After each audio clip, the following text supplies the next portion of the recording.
Welcome to the Janine Bolon Show, where we share tips from around the globe as we guide practical people with their finances using money tips, increase their incomes through side businesses, and maintain their sanity by staying in their creative zone.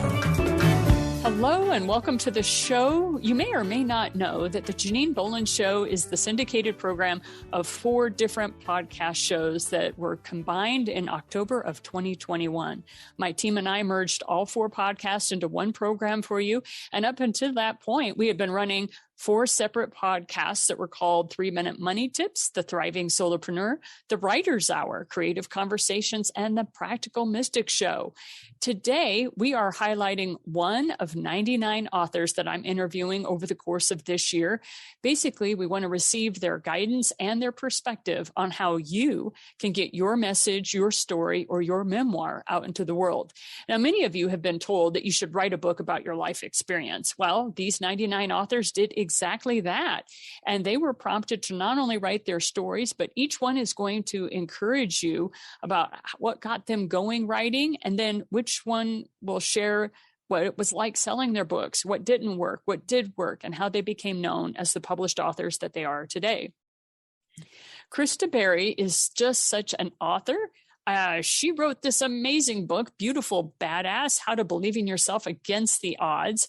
Not only did she write this book, but she also happens to be a career coach and a speaker, and she helps women create balance, advocate for themselves, and to find happiness not only in their life, but also in their work. She is the founder and CEO of She Goes High, an introvert-focused women's leadership organization based in Northern Colorado. Welcome to the show, Chrysta.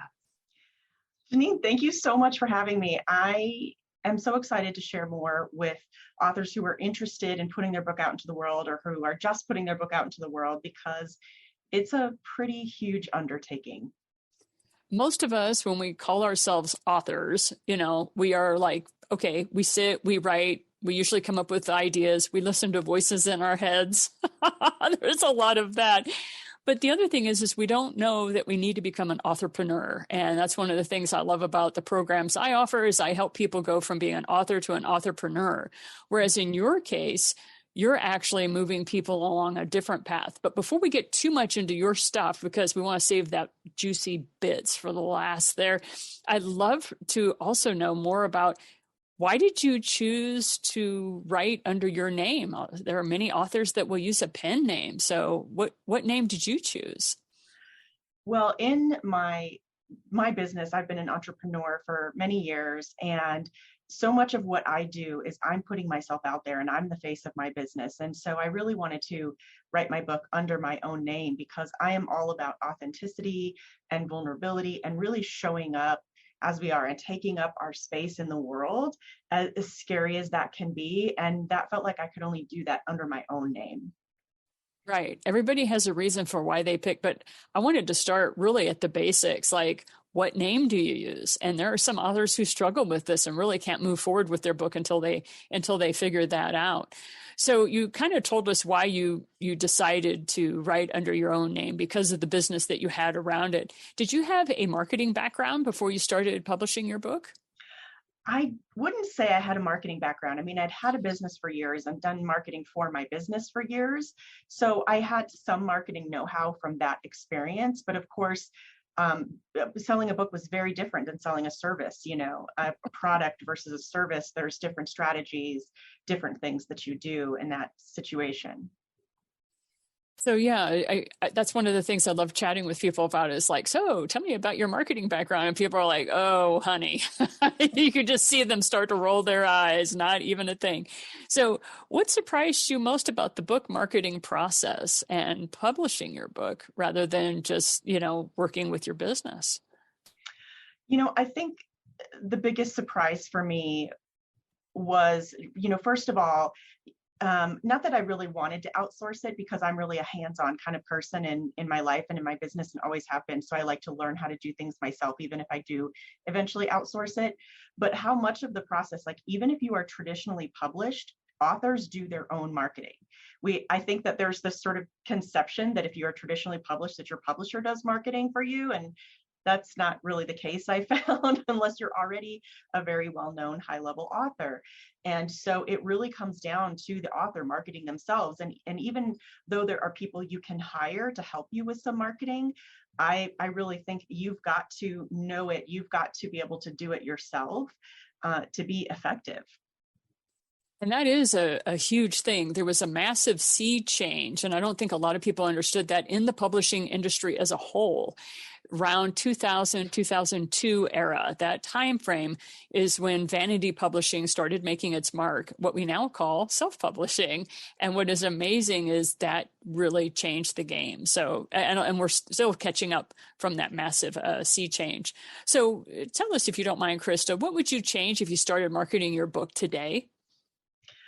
You know, the biggest change that I would make if I started marketing my book today. So my book came out in February of 2020, towards the end of February of 2020.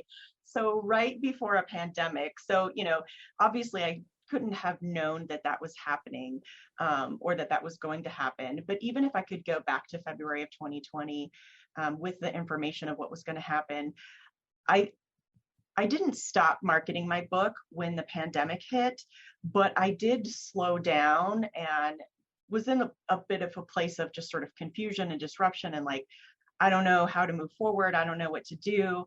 And if I had to go back and do it again, I would say, like, even if you're feeling confusion, I mean, whether or not it's a pandemic, right?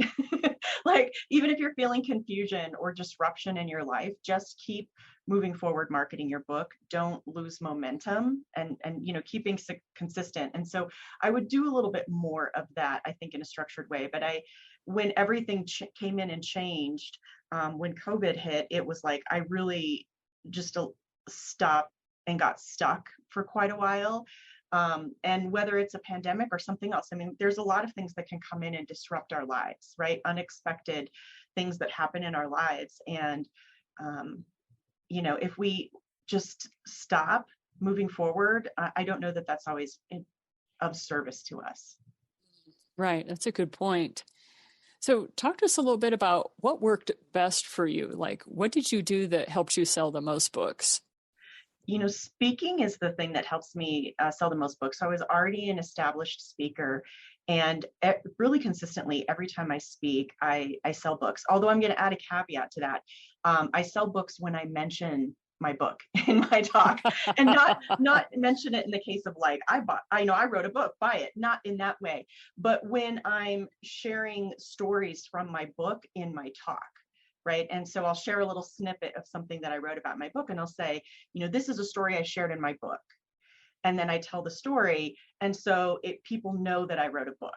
And so that has been my biggest source of sales by far, is speaking engagements. And then, you know, mentioning that I wrote a book as part of what I'm sharing with the audience, that is something that was included in my book. And so not selling from stage in a really overt way, but in just the, like, you know, one thing I read about my book that I'm really excited to share with you today is, right, that kind of a thing. Right. Basically, it's just part of the storytelling that we authors are already good at. It's not selling it, like you said, in the overt way. It's just being us. It's just being excited to share, you know, with our communities. So this is one of my favorite questions to ask. What process or system or thing did you try that was an epic failure in selling your books? Because we all have those stories of where we thought this was the next best thing, and wow, did it flop. So share with us what your flop was. Epic failure. I love this question, and it's so fun to share. So I pre-sold some of my books towards the end of the process. And that in and of itself wasn't a failure, but it involved me shipping out my own books. Now, as I mentioned before, as a business owner and entrepreneur, I have always traditionally sold services. And so this was a product. Now, I've mailed packages to people in the past. It's not that I don't understand how to mail packages, but I didn't have a good system in place around pre-selling my book and having to put like 50 copies of my books out in the mail. And it was an epic failure in so many ways, because there were tons of people that I didn't have a correct address for. And then their books got lost. And then they're like, well, where is my book? And I had shipped all my books media mail, because that's the cheapest way to do it. And the post office did give me tracking numbers, but it just gave me a big receipt with all the tracking numbers. I didn't know which tracking number belonged with which person or which address. And so it was just a really clunky experience. And there were books that never arrived at their destination. And then I just had to send them out an extra copy, and all kinds of stuff. And that was really like, oftentimes now people say they want to buy my book direct from me. Like they go to my website, like, can I buy it from your website? I'm like, oh, that is such a headache. I don't want to have to deal with shipping books. I clearly don't have the right processes in place. I'm like, please buy it from someone else. And then that makes my life so much easier. I don't want those headaches again. Right. Everybody has their own thought process regarding that. And so I recommend to people, do what is in your comfort zone. And for you, that's evidently, nope, not going to be doing that again, right? So tell us, since you are a internationally known speaker and with your book and all, what story do you tell about yourself that gets the most laughs from your target audience? I mean, I love hearing these. So this is great because one of my talks that I give a lot is about imposter syndrome. And I've had imposter syndrome come up over and over and over again. Every time I level up in any way professionally, imposter syndrome comes in. And you talked about the voices in our heads, which I call the itty bitty shitty committee. And so, I talk a lot about how that comes into play with imposter syndrome. But imposter syndrome came up for me in the process of writing my book also, like over and over and over again. So I often tell that story of the different ways that it showed up throughout this process. But one way that gets a lot of laughs is the day before my book launch party, I gave a copy of my book to a very close friend. And he said, oh, I can't wait to read it. And I literally had a moment of panic. And I looked at him and I said, wait, you're going to read it? And he said, shouldn't I read it? I was like, no, I guess I'm just still coming to terms with the fact that like this is a published book and I hadn't really given too much thought about people actually reading it. And I think some people don't understand, as authors, we're so used to sitting by ourselves, writing these stories out, writing and thinking about that it's not that we're not thinking of the reader. It's just there's so many moving parts to creating a book. It's like then it hits, oh my gosh, I have readers now. You're screaming for the hills. Yeah, that's lovely. I love that. It's the twin. It's like I'm excited to have people read it and also I'm afraid. That's right. It's terrifying at the same time because there's no going back. It's in print and you have handed it to that person. And yeah, I agree with you. There are moments of panic where I'm like, whatever it is, there it is, me in black and white, literally. So tell us, what was the biggest change that you've seen in yourself since you started marketing your book? I mean, you went from being a business owner to I'm an author now and I'm marketing a book. I know you've seen some changes. Do you mind sharing? Yeah. And, the biggest change for me, it also relates to that imposter syndrome. It was so hard for me to claim the title of author throughout the process of writing the book and publishing the book. And that is a huge change. I've become very comfortable with claiming that power and that influence and saying, I am an author. And that's not about number of books sold or sales or followers. It's not about any of that. So that really claiming that I am an author. I did the work. This is my craft. This is my art. And I've put it out there and shared it with the world and people have paid for it. Right. That's the biggest thing. And then people paid me. That's the thing that you're like, wow, I never saw that one coming. I mean, when I was 18, this was not something that was on my bandwidth. I don't know about you. So I had asked you beforehand to come up with 5 tips that you could give authors that are coming along behind you. What are some tips you can give them for selling their books? First of all, I would say be consistent. Being an author in book sales, it's a long game. It's not a short game. So, your original launch is just part of the process. You want to be consistent. And I try to do 1 book marketing activity per week minimum. So it's just like, even if it's just 1 small social media post, be consistent, keep putting it out there over and over and over again. And that may sound very repetitive, but then there's always people that you can hire to start doing that. All you have to do is create the content, right? There are ways to get around that. So consistency is number one. What's number two? Yep. Number two is know what your goal is for your book. And I feel like different authors have different goals. Are you really looking to make money from your book? I mean, good luck with that if you are, but that can certainly be a goal. But my goal, for example, is I really want to get my book out to as many people in my target audience as possible. So for me, that looked like I want to get it into libraries. I want to get it into bookstores. I want to get it into programs around, people that it might help. And that, knowing that that was my goal, really informed a lot of the decisions that I made along the way around the process, not just marketing, but like even writing the book and publishing the book. And then also marketing the book. It's like, where am I going to focus? Well, what's my goal? Like, what do I want to have happen with this book? So that's excellent. Number two. Number three, carry copies of your book with you all the time. So I have a little bag in my car and I've got copies of my book, because it's surprising how often someone will randomly find out about my book, or they'll have known about it for a while and they'll just say, I'd like to buy a copy. And if I have, I won't mail them out. I don't want to do that. Right. But if I happen to have copies with me, I will sell them to people. So just having them in my car is great, because then I can just go, oh, I have one in my car. Let me go get it, kind of a thing. Number four for me, events has been huge for me. And I don't just mean speaking events, although that's part of it. I think that a lot of us really love the idea of online marketing because it feels like it's simple and easy. But I don't sell a ton of books from online marketing. I continue to do online marketing just to keep my book in my readers' awareness or my potential readers' awareness. But most of my sales come from events. So that for me looks like speaking engagements, but it also looks like I'm part of Northern Colorado Writers, and we did a book bazaar, and, I sold a great number of books there. What other kinds of events are you at? Are you going to conferences where you can have a vendor table, something like that? Events have been where I sell a lot of books, way more than I do just from any kind of online marketing. I agree. And as things loosen up a bit, I think we'll see more and more of those face-to-face sorts of events happening.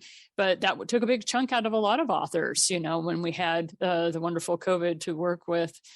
So that's wonderful. And then we had a fifth one, I think. Yes, a fifth one. And I highly recommend this, is hire professional editors and designers for your book. And that includes, when I say designers, I mean for your interior as well as your book cover. If you are self-published and your book has been out there for a while, you can still hire a professional designer to redesign your cover and redesign your interior.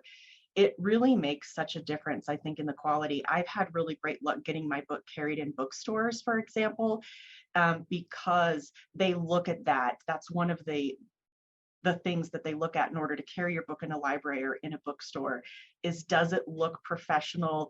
Is the editing up to a professional standard? Is the book design up to a professional standard?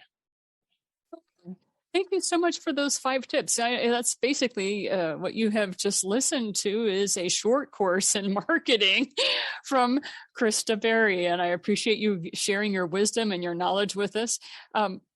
This question is one that it always brings up certain stories, but what is the one thing you most misunderstood about becoming an author? When you really took on the title, the label, I'm an author, what was the one thing you most misunderstood?